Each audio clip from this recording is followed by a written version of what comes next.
មានឈ្មោះម្នាក់ដែលគាត់ដើរទិញស្រូវអង្ករគាត់ដើររកទិញស្រូវអង្ករគ្រប់ភូមិស្រុកហើយគាត់តែងតែបន្លប់ភ្នែកជញ្ជីងរបស់អ្នកភូមិជាប្រចាំ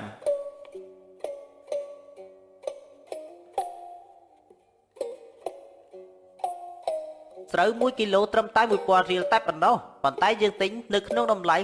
1200ហើយយើងនឹងបន្លប់ភ្នែកជញ្ជីង10គីឡូនៅសល់ត្រឹមតែ7គីឡូបានហើយដល់ពេលនោះយើងនឹងបានចំណេញលើគោកចំណេញបានទាំងប្រាក់ចំណេញទាំងភ្នែកជញ្ជីងខ្ញុំនេះពិតជាពូកែមែនហាហាហា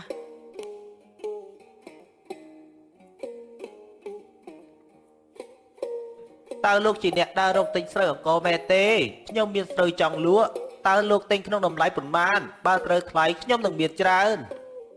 បាទលោកតាខ្ញុំដើររកទិញស្រូវអង្ករទាំងអស់ហើយខ្ញុំទិញក្នុងតម្លៃ1គីឡូ2000រៀលបើសិនជាលោកតាមានលក់ឲ្យខ្ញុំមកខ្ញុំយកទាំងអស់លោកទិញក្នុងតម្លៃថ្លៃលើសគេ200រៀលដូច្នេះខ្ញុំសម្រេចចិត្តថាលក់ឲ្យលោក10បាវហើយខ្ញុំនឹងហៅបងប្អូនរបស់ខ្ញុំមកជួយលក់បន្ថែមទៀត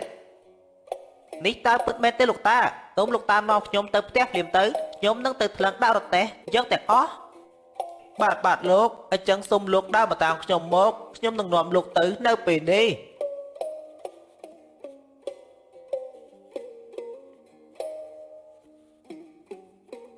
ម្ដងនេះដឹងតែចំណេញបាសប្រាក់គ្រប់ទឹកហើយខ្ញុំនឹងចំណេញបាសប្រាក់ច្រើនត្រូវដែលខ្ញុំចំណេញអាចបានទៅដល់លើសពាក់កណ្ដាល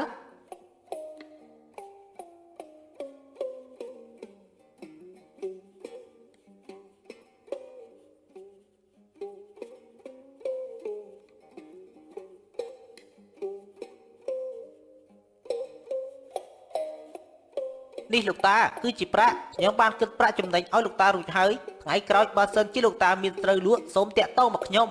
នឹងមកយកស្រូវលោកតាមុនគេហើយអ្វីបាទជាស្រូវរបស់ខ្ញុំមានទម្ងន់ស្រាលបែបនេះ1បេយ៉ាងហោចណាស់ក៏ត្រឹម50គីឡូដូច្នេះ10បេតំតែ500គីឡូប៉ុន្តែហេតុអីបានជាបានប្រាក់តែប៉ុណ្ណឹងខ្ញុំក៏មិនដឹងដែរណាលោកតាខ្ញុំបានថ្លឹងលោកតាក៏បានឃើញហើយខ្ញុំក៏បានគិតប្រាក់ចំនួនគ្រប់ដូច្នេះហើយខ្ញុំពិតជាមិនដឹងត្រូវធ្វើយ៉ាងម៉េចទេណាលោកតាអញ្ចឹងខ្ញុំសូមលាសិនហើយនៅពេលនោះបុរសជាឈ្មួញក៏បានដឹកស្រូវចាក់ចេញទៅ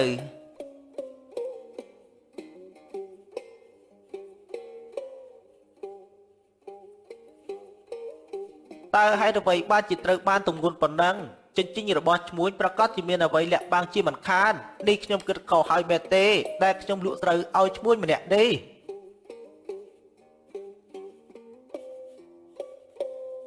យ៉ាងម៉េចហើយតាអើយលក់ស្រូវបានប្រាក់ហើយហើយអ្វីបានជានៅគិតច្រើនទៀតនេះតាគិតអីនឹងឬមួយតាស្ដាយស្រូវដែលបានលក់រួច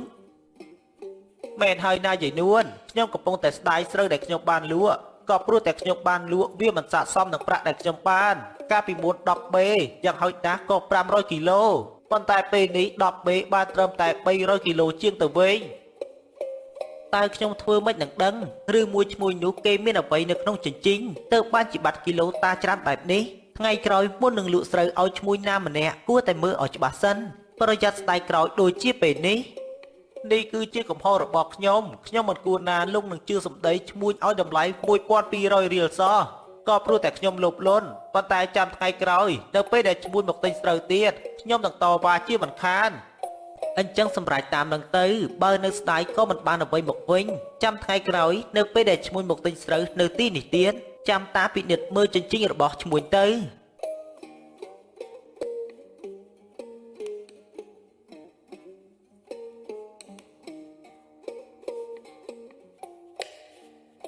ឈ្មោះក៏បានយកស្រូវលោកតាលក់ហើយក៏បានចំណេញប្រាក់បានយ៉ាងច្រើនថ្ងៃមុនលក់ស្រូវតាម្នាក់នោះបានប្រាក់ចំណេញច្រើនណាស់គាត់ពិតជាមនុស្សចាស់ល្ងងមែនទាំងដឹងថាស្រូវរបស់ខ្លួនកាលពីមុនលក់បាន500គីឡូប៉ុន្តែពេលនេះលក់បានត្រឹមតែ300គីឡូជាងប៉ុន្តែគាត់នៅតែមិនគិតវែងឆ្ងាយទៀតខ្ញុំគួរតែទៅរកទិញស្រូវនៅភូមិជិតនោះម្ដងបើខ្ញុំទៅភូមិនោះទៀតប្រកាសជាបានជួបលោកតាម្នាក់នោះជាមិនខាន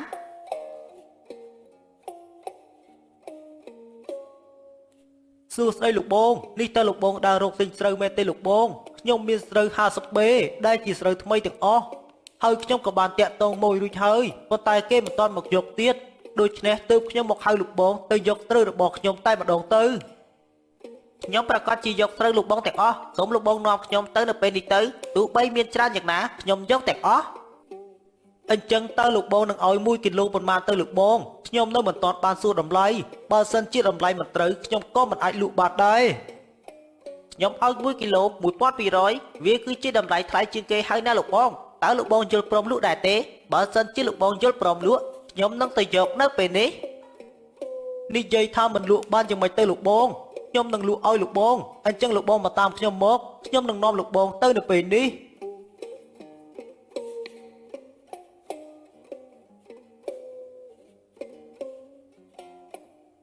ចំណេញទៀតហើយម្ដងនេះចំណេញច្រើនជាងលើកមុនទៅទៀតមិនយូរមិនឆាប់យើងនឹងក្លាយជាសេដ្ឋីជាមិនខានហេតុអ្វីក៏យើងមានគំនិតរកស៊ីឆ្លាតបែបនេះ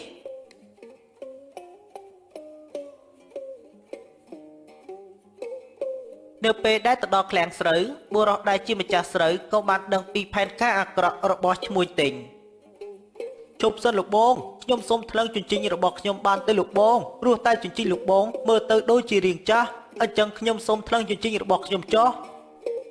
មិនបានទេណាលោកបងខ្ញុំមិនអាចថ្លឹងជញ្ជីងលោកបងបានទេព្រោះតែខ្ញុំគឺជាអ្នកទិញនៅពេលដែលខ្ញុំយកទៅលក់ខ្ញុំក៏ត្រូវថ្លឹងជញ្ជីងអ្នកទិញដូចគ្នា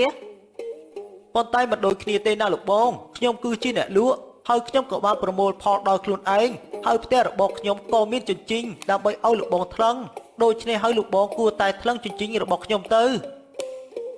វាគឺជាលើកទី1ហើយណាលោកបងដែលខ្ញុំដើរទិញស្រូវជួបអ្នកលក់ដូចជាលោកបងខ្ញុំមិនដែលជួបអ្នកណាកន្លងមកទេដែលទាមទារថ្លឹងជញ្ជីងរបស់ខ្លួនឯងបែបនេះគឺមានតែលោកបងម្នាក់តែប៉ុណ្ណោះគាត់កំពុងតែប្រើប្រាជ្ញាជាមួយនឹងអញហើយមិនអីទេយល់ព្រមលក់ឲ្យគាត់ប៉ុណ្ណឹងសិនចុះចាំថ្ងៃក្រោយយើងនឹងលក់ឲ្យគាត់ច្រើនជាងនេះលោកបងអើយលោកបងខ្ញុំគិតថាសូមលក់ឲ្យលោកបងត្រឹមតែ10បេសិនបានទេព្រោះតែនៅសល់ច្រើនទៀតខ្ញុំគិតថាចាំលក់នៅថ្ងៃក្រោយចាំលោកបងមកទិញទៀតមកបន្ទាប់ពីរយៈពេល2 3ថ្ងៃខ្ញុំនឹងលក់ឲ្យលោកបងយកជញ្ជីងលោកបងថ្លឹងទាំងអស់ហើយបានលោកបងចាំរយៈពេលថ្ងៃក្រោយខ្ញុំនឹងមកយកទៀតក៏បានអញ្ចឹងសម្រាប់ថាលោកបងលក់ត្រឹមតែ10បេតែប៉ុណ្ណោះហើយថ្លឹងជញ្ជីងរបស់ខ្ញុំបាទលោកបងមែនហើយរយៈពេល2 3ថ្ងៃទៀតលោកបងមកទិញទៀតមកខ្ញុំនឹងលក់ឲ្យលោកបងហើយយកជញ្ជីងលោកបងថ្លឹងទាំងអស់តែម្ដងហើយនៅពេលនេះខ្ញុំក៏អនុញ្ញាតឲ្យលោកបងយកជញ្ជីងលោកបងថ្លឹងចោះអញ្ចឹងសម្រាប់តាមនឹងទៅអញ្ចឹងខ្ញុំចាប់ផ្ដើមថ្លឹងហើយណាលោកបងនៅពេលនោះឈ្មួញក៏បានថ្លឹងស្រូវ10បេហើយក៏បានដឹកស្រូវចាក់ចេញទៅ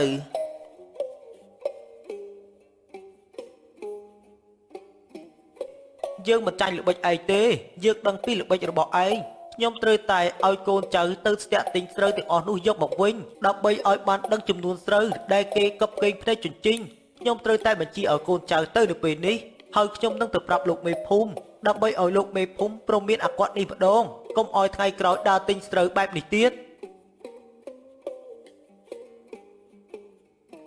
នៅពេលដែលគេបានចំណេញប្រាក់ច្រើនពីការកេងកប់នៃភ្នែកអញ្ជីងឈ្មួញក៏បានមកអង្គុយផឹកស្រានៅតូបមួយកន្លែងចំណេញបានប្រាក់ច្រើនដល់ហើយព្រោះរយៈពេលនេះគឺថាចំណេញបានច្រើនមែនទែននេះក៏ព្រោះតែអ្នកភូមិនៅទីនោះគឺជាមនុស្សល្ងងបានជាបណ្ដោយឲ្យយើងបោកបានស្រួលបែបនេះនៅពេលនោះក៏មានក្មេងប្រុសម្នាក់បានមកដូរជញ្ជីងដោយគេបានយកជញ្ជីងត្រឹមត្រូវដាក់លើរទេះក្របីរបស់ឈ្មួញហើយគេក៏បានយកជញ្ជីងដែលជារបស់ឈ្មួញដែលជញ្ជីងស៊ីផ្នែកគីឡូចាក់ចេញទៅ